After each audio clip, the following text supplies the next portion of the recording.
They may still be small, but research shows that nursery education helps young children develop big ambition in their early years.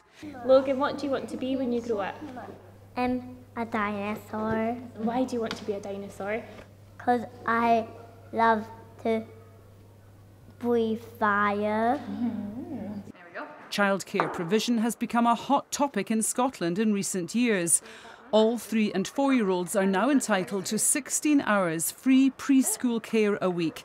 But the SNP government's flagship policy has proved difficult to implement, particularly in Scotland's cities. Up we go.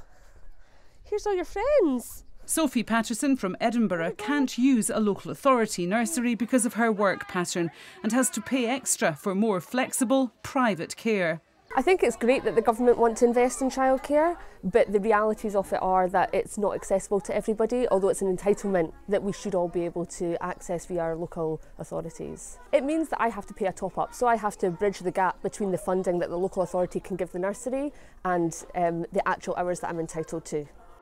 All parties are committed to extending free childcare and making it work for children from all backgrounds. The SNP has pledged to double free childcare provision. The Greens and the Tories want more flexibility built into the system for working parents.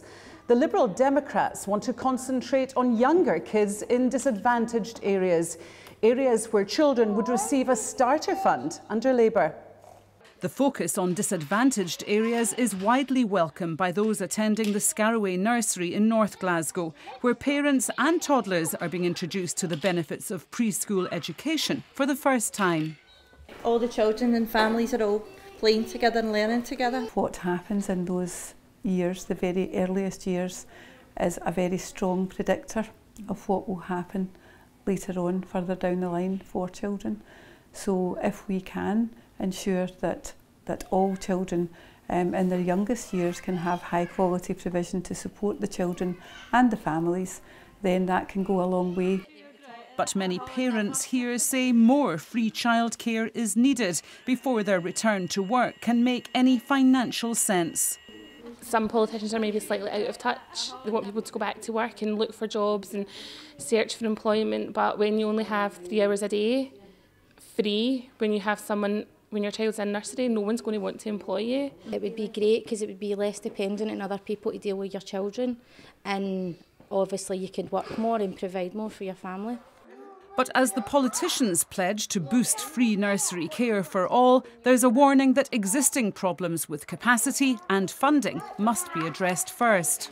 Scotland's funding is much lower than England on average, and the providers are getting about £3.56 per hour. And that, at the moment, they're making a loss over £1,100 per child per year. And I think this is the biggest issue that needs to be addressed before any expansion of hours is put into practice.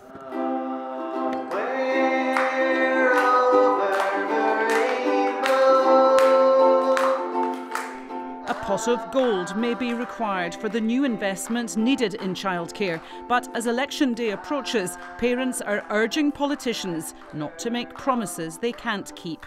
Jackie O'Brien, reporting Scotland.